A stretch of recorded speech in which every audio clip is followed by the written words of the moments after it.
Welcome to the Real Estate Blog Podcast, where we bring on the guest to ask them the hard questions by taking a deep dive into their teams, marketing strategies, systems, and processes on how they built a machine that spits out consistent deals month after month. Where the value given to the show will help you create and find consistent real estate deals. Today, I have my good buddy Ben. What's up, man?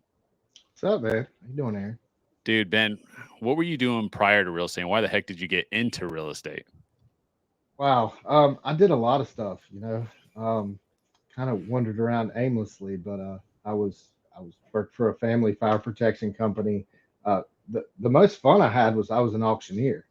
So I got to get up Oh, on the really? block and sell mostly sell estates, everything including the kitchen sink. So it was interesting. Not a lot of money, unless you're an old timer and have a following, but it was fun. So an auctioneer, what do you mean? Basically the guy who goes, 150, 150, 200, 200. It, You in the exactly. back. It, Okay. exactly. Yeah, that guy. Nice. Are you pretty good at it? Yeah, I was. I probably won't get that out of me today, though. Out of practice. No worries. Okay. So you were an auctioneer prior to this. Why'd you leave that job? Well, man, as I mentioned, it wasn't lucrative.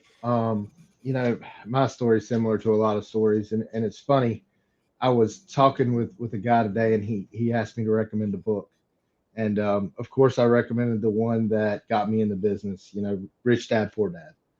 Oh, nice. Something about that book was inspiring. Hearing that, you know, he wanted something, and he had a need. So in order to serve that need, he went out and made that money. And man, I thought that was impossible.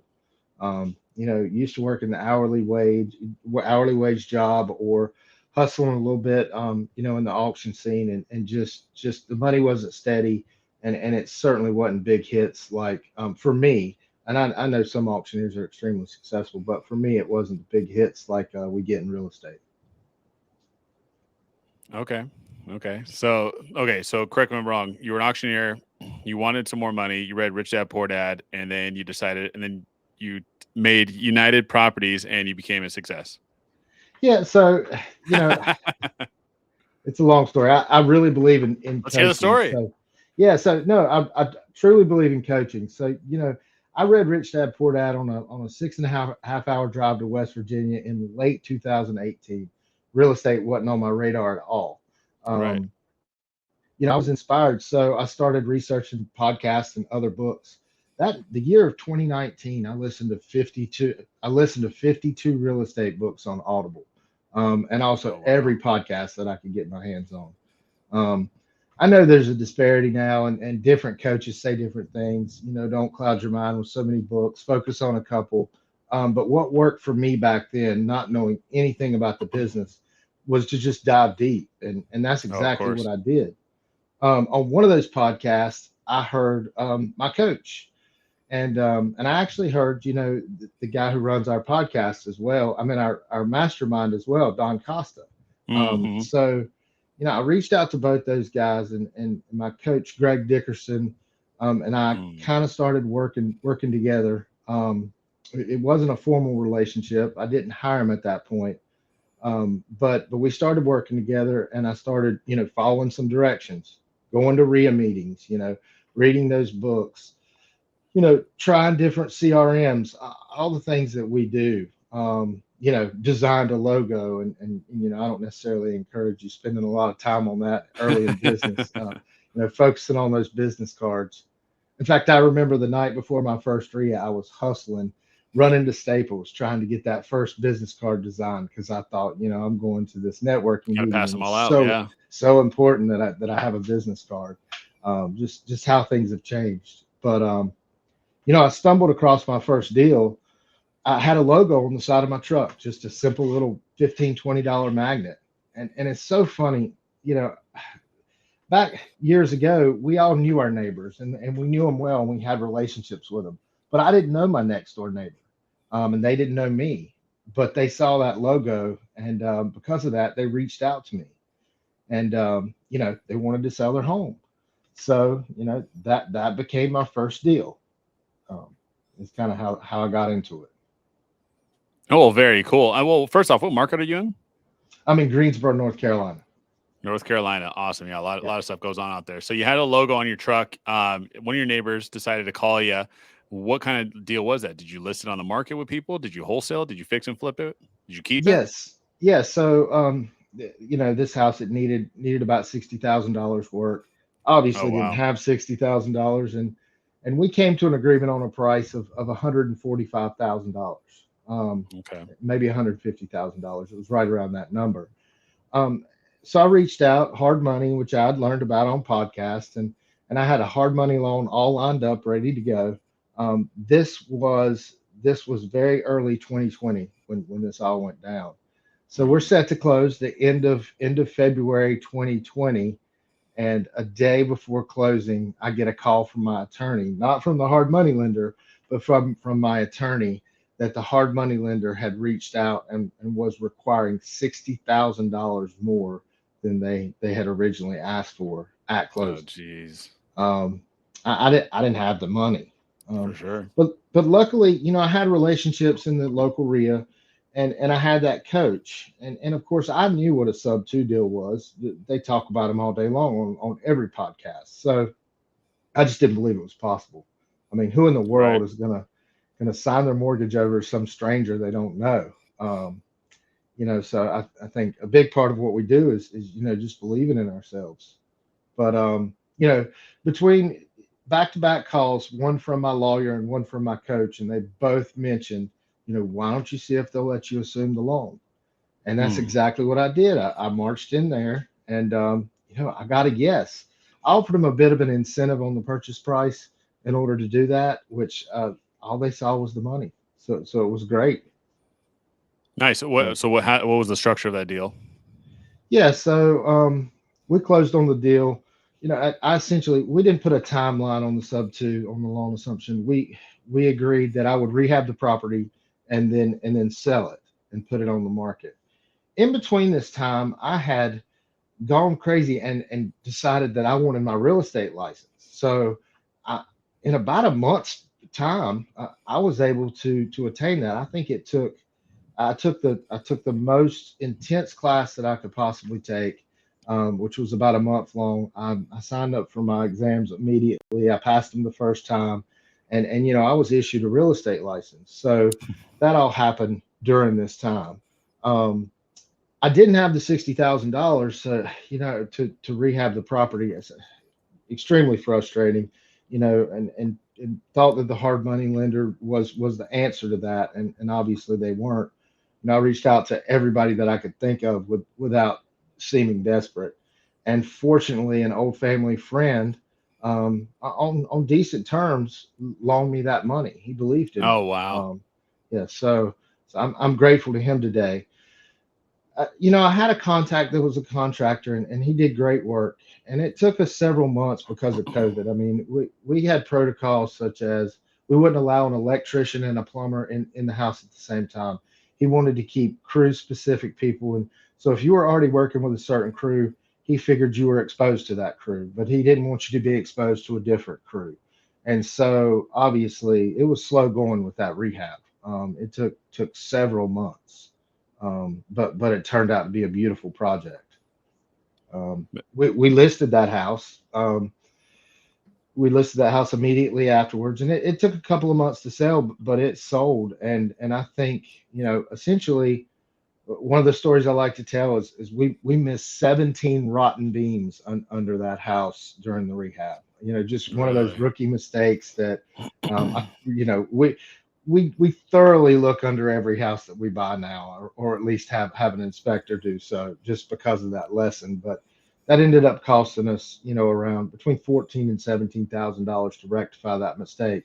But we were fortunate; we still went to closing. I think the net effect of that deal was somewhere between, and I hate to be, have such a broad range, but it was somewhere between 75 and 100,000. And what I did with that money was immediately invested it back into the business, into marketing. I didn't go out Yeah. and buy any luxuries or anything like that, take any trips. I just immediately invested it back in the company, and was able to open United Properties, my real estate firm. No, that's awesome, man. So what do you guys primarily do now?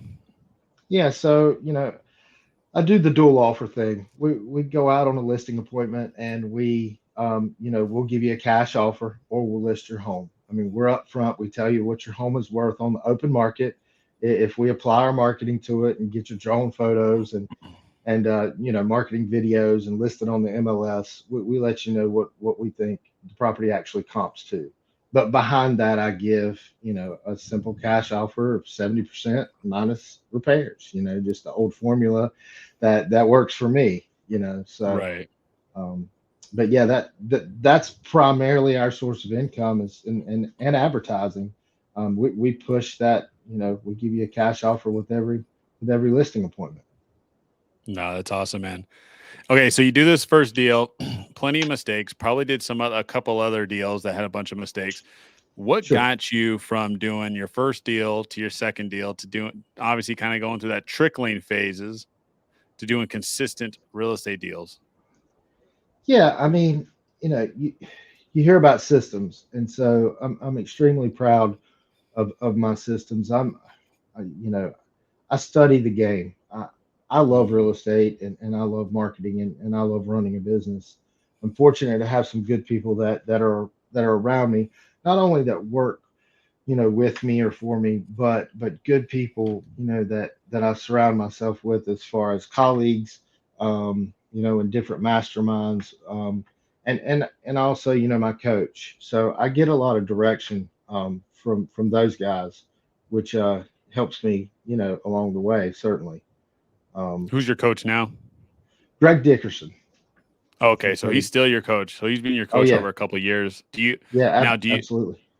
do you pay him or are you guys just kind of buddies now? What does that look like? Yeah. I pay Greg. He's and he's great. I get a lot of value from him. In fact, I know you and I met recently um, at a mastermind. Greg introduced me to Don, and Okay. that's how I found that mastermind. They've both been in the business for a long, long time, and I've been fortunate to be exposed to a lot of people like that, a lot of high level people that expect a lot out of me, and I'm grateful for that.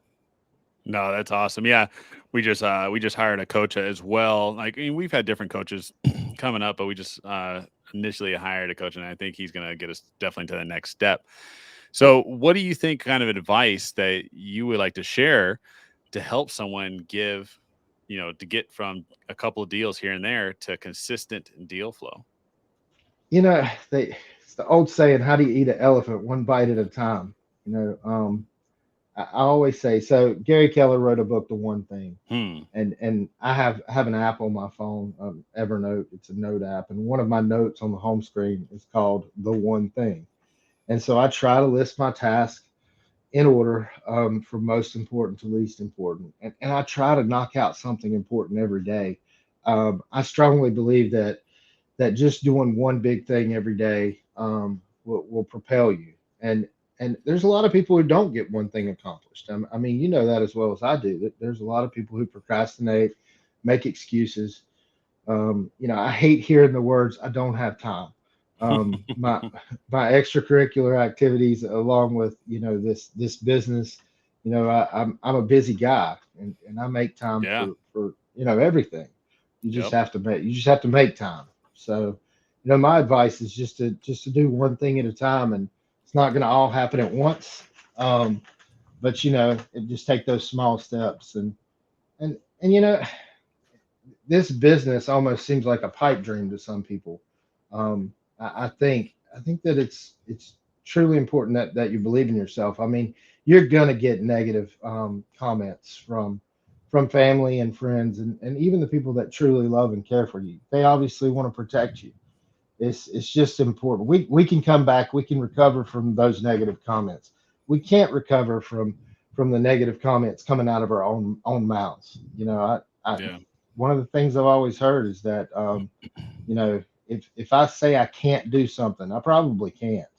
But if I Yep. say I can, there's a pretty good chance that I can if I put the effort behind it. So I just truly believe in motivation and I think trying to find a coach. I mean, I'm not a Hmm. coach, so I know a Go lot of these go hit up guys. Ben. Yeah, don't hit me up. But I know a lot of these guys get on these platforms and they're selling themselves. I Yeah. I just believe in coaching. I just believe in it because I think it's um, gotten me to another place. I'll give you an example, Aaron.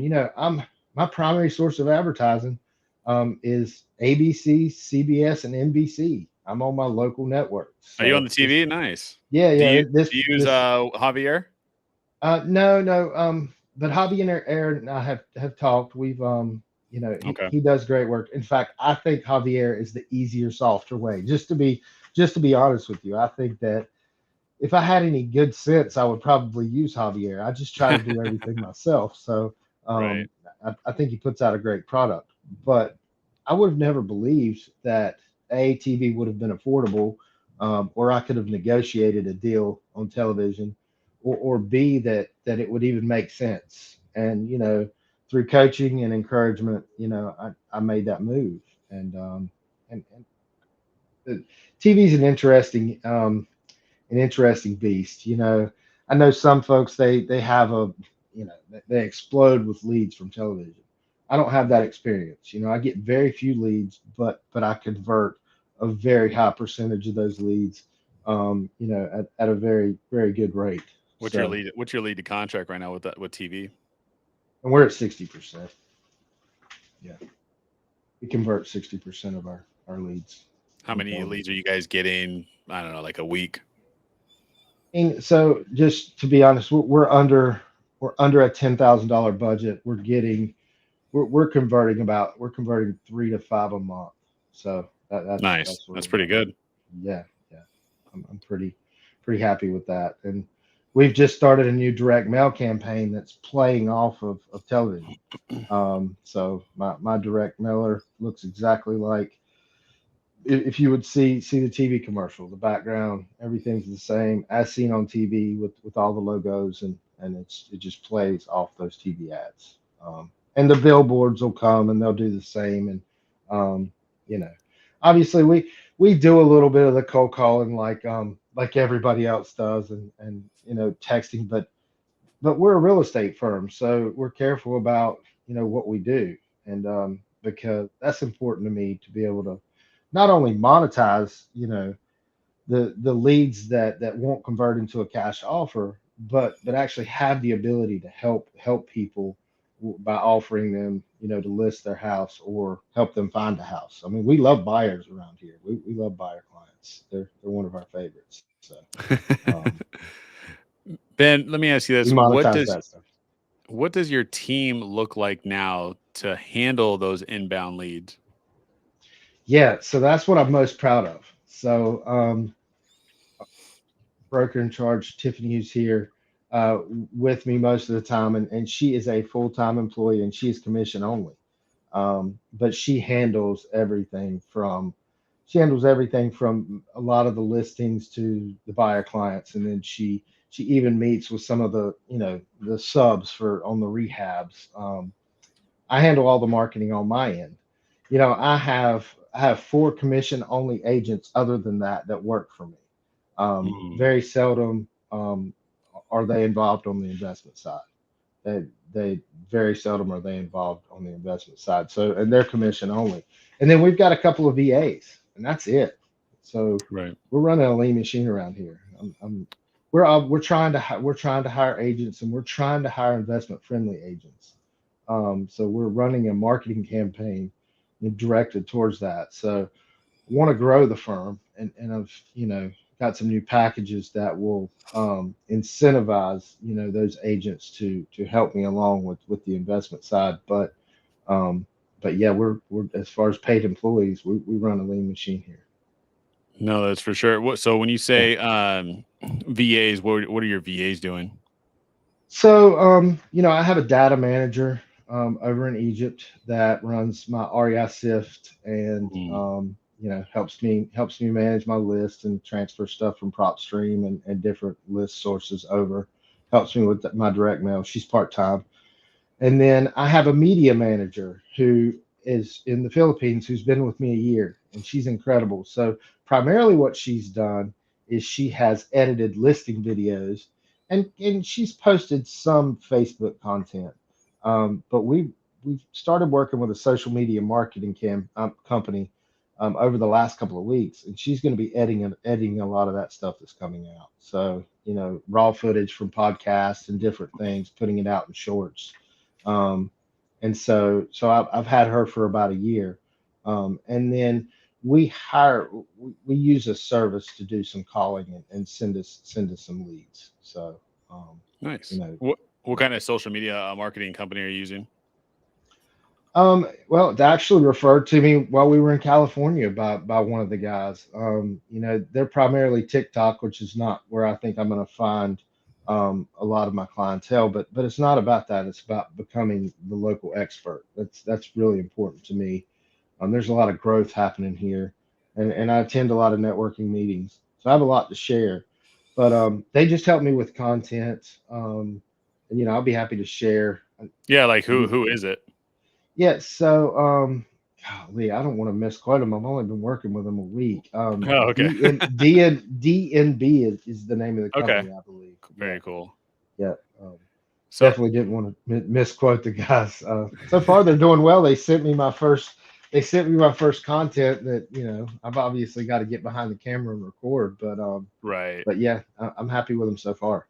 No, that's been the cool thing about doing this podcast is I literally just chop it up, right? I Yeah, try to yeah, do like a quick get behind the camera and just kind of spit out some stuff. And what I did, it just, to be honest, took a lot of time. I need somebody like with the camera and then tell me, and then let's yeah. go and just maybe like follow me. I know there's like services like that. I haven't done any of that yet, but with the Well, podcast, I will tell you this. I don't mean to interrupt you, but I think I have a recommendation. So I reached out to two of our local universities. mm, And I don't know about you, but I have good equipment. You couldn't tell that from the pre-podcast when I was having all the trouble, but right. I have good equipment, and so when ABC comes out to film my commercials, they even use my equipment because Oh, my very equipment cool. stands up to theirs. And so what I've done is reached out to some of the local colleges to see if they possibly have an intern who can come help me with exactly Mm, what you're talking about. I mean, I don't want yeah, to be running the camera all the time. Heck, I don't even want to learn how to run some of these cameras. You know what I mean? So it's 100%. important. And these guys are hungry. And think about a trip like we took last week, and think about bringing one of these guys along. I mean, they're going to learn a lot Hmm. from the other crews that are there, because there were a couple of camera crews that were there with us, in San Diego. So Oh, nice. I think we can make it appealing to them, and they can learn a lot from what we're doing if you just find the right school and the right program. Oh, 100%. That's actually a great little idea.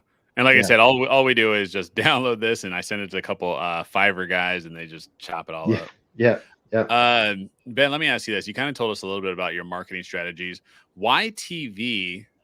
Um, why did you choose TV and the other marketing strategy that you're currently doing? Well, I mean, I love we certainly wouldn't be able to be nearly as lean if we were employing 10 cold callers, and we had the bulk amount of leads that were coming in. The conversion rate with TV is just incredible, Oh, 100%. in my experience. So being able to talk to five people and sell three of them, is I feel like you can't beat it. And obviously there's a ton of competition on television in my market, but I've been working, we have local salespeople, and I've been working with those guys a while, and I'm confident that I'll remain in my spots, and where I need to be. And that's not during prime time. I don't need to be um, during the best shows. I'm So we have commercials in Wheel of Fortune and Jeopardy and the local news at 6 o'clock, and then silly stuff like Hogan's Heroes, and like some of the midday court Mm, shows that we target. I mean, we're not targeting prime time, and like LeBron James breaking the record. We weren't on TV on TNT at that time. I mean, right. um, that I just feel like we're getting a better bang for our buck by some of the spots that we're in. Oh, 100%. And that's something that I've spoke with a little bit on the show is we've definitely focused more on inbound leads, even though it might be a little pricier. But Hmm. man, lead to conversion, like we went super hard on PPC. and we're at about 8 to 10 leads to contract right now, and and we're gonna just dump more onto the fire here actually next week. And then we're gonna up that direct mail as well. Like I thought the key to success was like 20 callers sending 30,000 text messages a day out, right? Like that was the Right. thing, and we made money last year, but man, it was also just draining. It is. And leads the contract, which is garbage. And don't get me wrong, we'll probably do a little bit of that. But when I decided to switch over to more inbound, and then the morale is higher, right? More contracts are coming in. Um, Mhm. your ROI is way better. And I mean, we're not on TV yet. I'm in Southern California, but Right. it might be a little expensive. We might look at that later on Yeah. if we could really do good with this PPC. YouTube Uh, might be where it's at, YouTube what's that? might be YouTube? your, Yeah, I've yeah, heard it that's might like be YouTube. the new thing, right? Yeah, yeah, absolutely. We're, Have you we're guys looking looked in. into that yet? Yeah, so that's part of what we're doing. I mean, we're repurposing this short form content, and they're helping us write some long form content. And so, man, if I can just get motivated to sit still but behind the camera, that's the hardest. It's funny, we talk about delegating. There's certain things we can't delegate. The editing, I'm not doing any of that. And, the scripts, I'm trying to do as little of that as possible.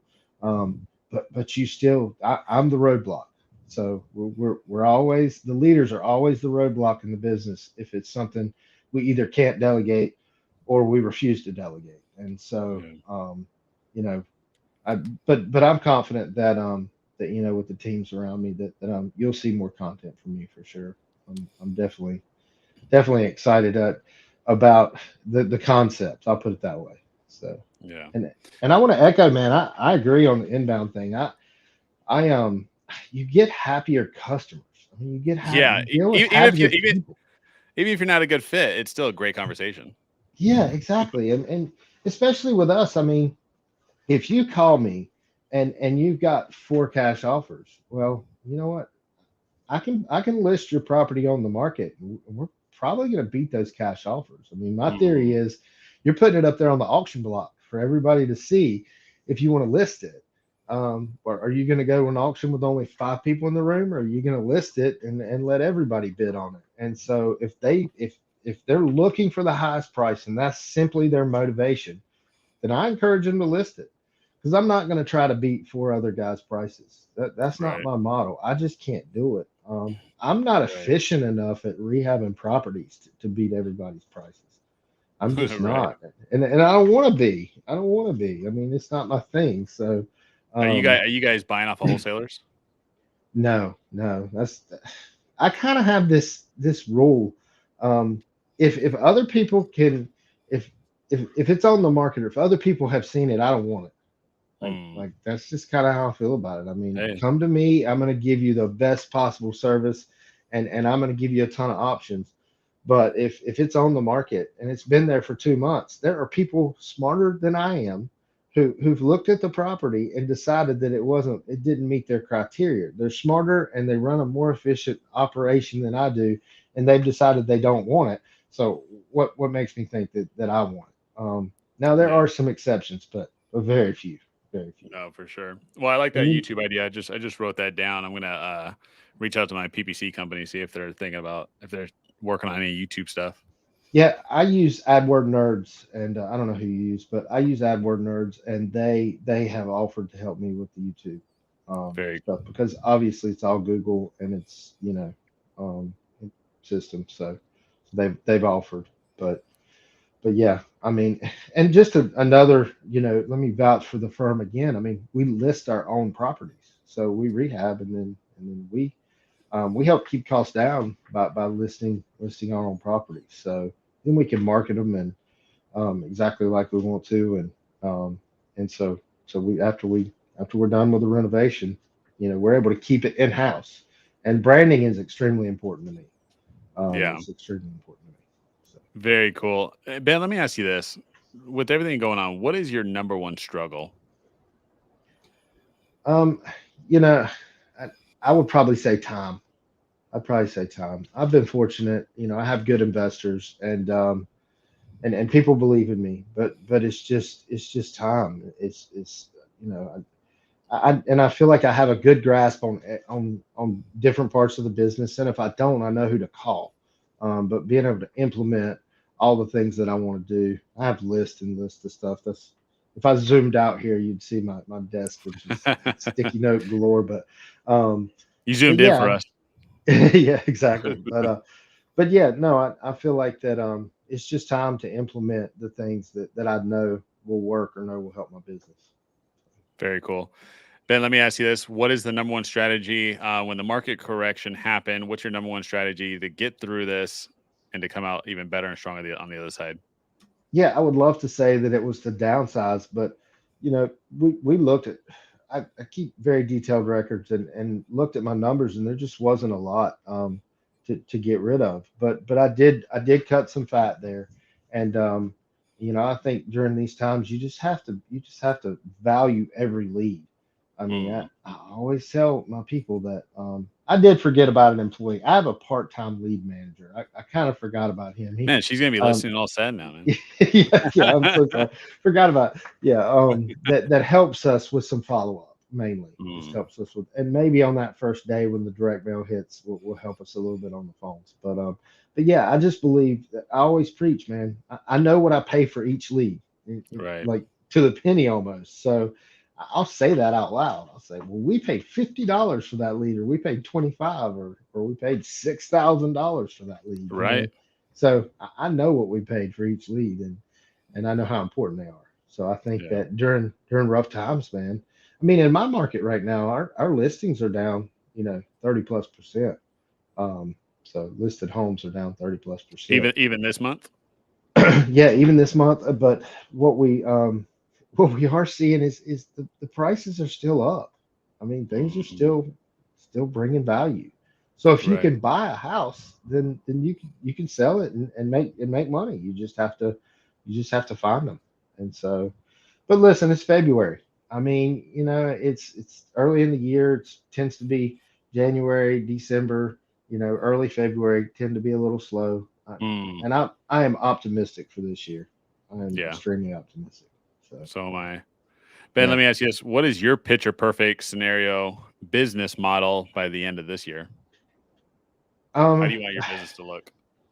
yeah, so you know, I would like to have I'd like to have 10 additional agents on staff, and an administrative assistant, and I've got a number in mind, what I'd like to see, Nice. and we're off. I was thinking about that yesterday.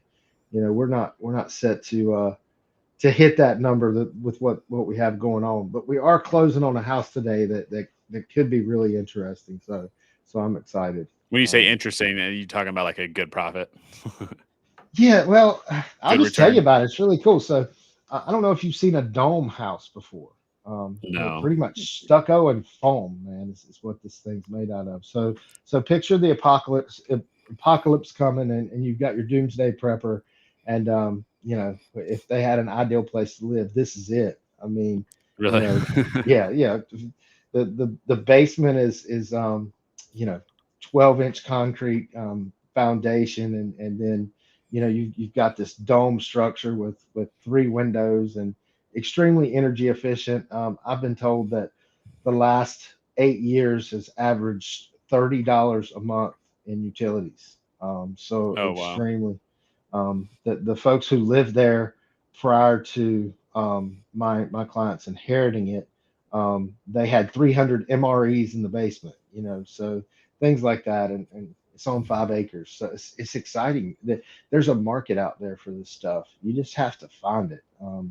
Yeah. If we're very good at comping properties because we're a real estate firm, but the comps don't hold up because there's nothing to compare it to. But then you start digging in and you start looking at some of these websites that are specific, and some of these forums that are specific to the type people who buy these things, and sometimes people will pay a pretty penny Did someone for like this stuff. one off? Did somebody like one off make that, or was like a developer? Is there like a neighborhood with all these kind of properties? What does that look like? No, no, I mean, it's out by itself in the country. Somebody chose to build this property. Gotcha. But it was built by a company that builds those type properties, and that's Like all they prepper do. houses and stuff. Yeah, yeah, no, well, they weren't. they weren't catering towards. I mean, I think their play is that it's so energy efficient, and that's I mean, because it is. I mean, literally the walls are made of foam and stucco, and it's Right. so. Um, you talk about $30 and in the climate where it's located. I mean, it's not necessarily a cold or hot climate, but they see 102-degree temperatures, and they also see 2-degree temperatures Hmm. throughout the year. So for this to sustain that kind of that kind of efficiency shows you how well it was built. So Right. yeah, Ben, let me I'm ask you this. excited. What have you read or listened to recently that's just inspired you? Oh man, you know, I listen to so much. I've got my phone here. It's so funny. I will say this. So I listen to the just to be 100% honest. Every morning I listen to the same Steve Harvey video on YouTube about gratitude. Okay. I firmly believe that, and it's a 15-minute long video, and I firmly believe that um, God will continue to give us more as long as we're grateful for what we have. And I think that there's a lot of, as business owners, we're stressed, and we go through all these different states of mind every single day. I mean, one moment we're extremely happy because something happens, and one moment, we're angry, or we feel cheated, or but Yeah. but it's really hard to have a bad to be in a negative place when you're in a place of gratitude, when you're grateful for what you 100%. have. And many of us came from a place, um, you know, that, like myself, for example, I'm in recovery. I was an alcoholic and a drug addict, and Mm. I'm coming up on sober, and I've changed my life, Oh, and nice. so I was in a place of absolute despair, to say the least. And so many of us, and he says it in the video, many of us were just looking for a way to put food on our plates, and now we've got all this. And so sometimes we complain about not having time, or being stressed out, or that deal didn't go through. But we have so much to be grateful for, and we live such blessed lives. I know in San Diego, every morning I'd go out at 6 a.m. and I'd look over that bay. Man, I've never seen anything like it, and I was just so grateful to be there, and so grateful to be around people who were also trying to live their best lives, and working hard to inspire, kind of like I want to do. Yeah. No, 100%. San Diego is also an amazing, beautiful place. Yeah, yeah, uh, absolutely. but also, congratulations on the, overcoming everything that you've come over. And then, absolutely, gratitude is the best thing you could do in life, no matter where you're at. Yep. All right. Last question here, Ben. Let me ask you this: what is one myth that you would think that you would like to debunk today in real estate? Man. um I don't know. I just one I heard today is that real estate agents don't bring value. So let me just go off the investment thing, and let me go towards the real estate firm thing. I mean, most of the real estate agents that I know, they started, and they, you know, I know very few that were successful in their first couple of years. So they put in a lot of time, and resources to even start making a decent living, and then the amount of time that they have to put into, the amount of time they have to put into to becoming successful, and the amount of time we spend with each client helping them find the deal, and even investors, just the amount of value that we tend to bring investors. I love KPIs, so I watch my buddies who buy homes and sell them themselves, and I can tell you right now, I'll pay for myself 5 times over on every deal, if they were to hire me. So I'm confident that real estate agents, they earn every dollar they make, and I think with AI and with everything else coming, I think that we're going to see more and more of an argument here, and but they've been saying that stuff for 100 years, so who knows? I mean, Right. I think that we're going to see more of an argument, but I think real estate agents bring value. It's what they do. It's what they do every day. So Awesome, brother. Hey, well, tell us where we can find you, bug you, DM you on social media. yeah, absolutely. So everything's at United Properties NC. Website's unitedpropertiesnc.com. Email there comes directly to me. I'd love to help anybody that I can. That's what I'm here for. Awesome, Ben. Thank you so much for coming on here, and we'll see you next time here at the Real Estate Block Podcast. Absolutely. Thanks, Aaron.